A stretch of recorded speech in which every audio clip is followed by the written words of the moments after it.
मध्य पूर्व की राजनीति और युद्ध की आंच एक बार फिर तेज हो गई है। यमन की राजधानी सना में इजराइल द्वारा किए गए बड़े हवाई हमले ने हूती विद्रोहियों की रीढ़ तोड़ दी है। इस हमले में उनके प्रधानमंत्री अहमद अल रहावी समेत कई वरिष्ठ सैन्य और राजनीतिक चेहरों की मौत की खबर सामने आई है। वहीं यमन और इजरायली मीडिया रिपोर्ट्स के मुताबिक ये हमला हूतियों पर अब तक का सबसे बड़ा सैन्य प्रहार माना जा रहा है। ऐसे में आइए विस्तार से जानते हैं कि कैसे हूतियों को इजराइल ने निशाना बनाया। दरअसल रिपोर्टों के अनुसार अपार्टमेंट बना मौत का जाल। हूती प्रधानमंत्री अल रहावी सना स्थित अपने अपार्टमेंट में सहयोगियों के साथ मौजूद थे, तभी इजरायली वायुसेना ने इस ठिकाने को निशाना बनाया। रहावी लगभग 1 साल से हूतियों के कब्जे वाले क्षेत्रों में प्रधानमंत्री की भूमिका निभा रहे थे।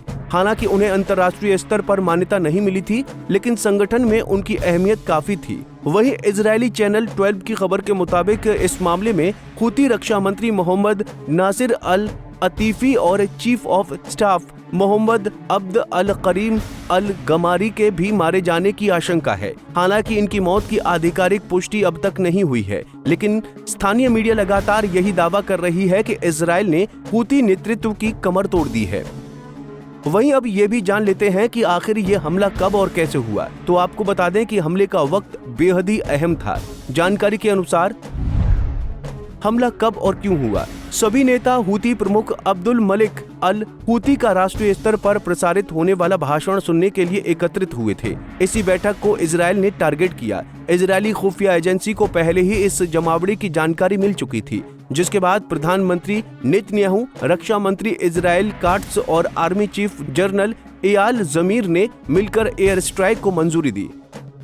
वहीं इस हमले के बाद इजराइल के रक्षा मंत्री काट्स ने सख्त बयान दिया। उन्होंने कहा, इजरायली रक्षा मंत्री की चेतावनी। हूतियों को पहले ही चेतावनी दी गई थी कि इजराइल को निशाना बनाने की साजिश का अंजाम बेहद खतरनाक होगा।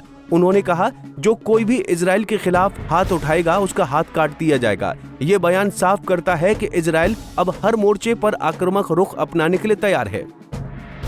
वहीं गाजा में हमास और इजराइल के बीच चल रहे युद्ध के दौरान हूतियों ने भी इजराइल पर मिसाइल और ड्रोन हमले किए थे। इतना ही नहीं, उन्होंने लाल सागर में कई अंतर्राष्ट्रीय जहाजों को भी निशाना बनाया था। माना जा रहा है कि इजराइल की ये एयर स्ट्राइक उन्हीं हमलों का जवाब है। वहीं यमन का हूती गुट ईरान समर्थित है और लंबे समय से सऊदी अरब और अमेरिका के नेतृत्व वाले गठबंधन से लड़ाई कर रहा है। ऐसे में अब इजराइल के सीधे मैदान में उतरने से ये संघर्ष और भी व्यापक हो गया है।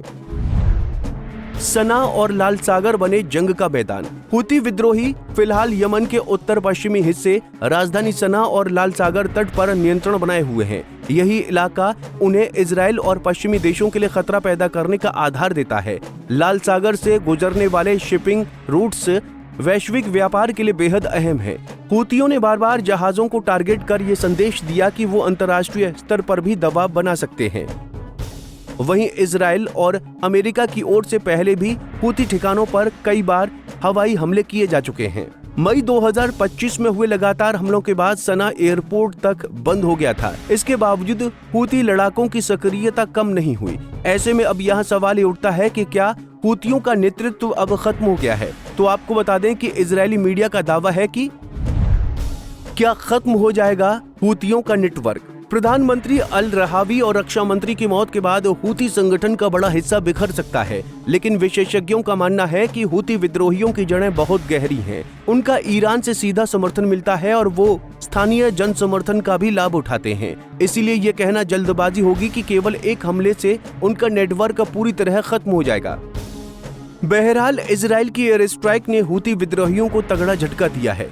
प्रधानमंत्री अहमद अल रहावी, रक्षा मंत्री अल अतीफी और चीफ ऑफ स्टाफ अल गमारी की मौत की खबरें संगठन के भविष्य पर बड़ा सवाल खड़ा करती हैं। हालांकि आधिकारिक पुष्टि अभी बाकी है, पर इस हमले ने ये साफ कर दिया है कि इजराइल अब अपने खिलाफ उठने वाली हर चुनौती को सख्ती से कुचलने के मूड में है। Bureau report, Punjab Kesari TV.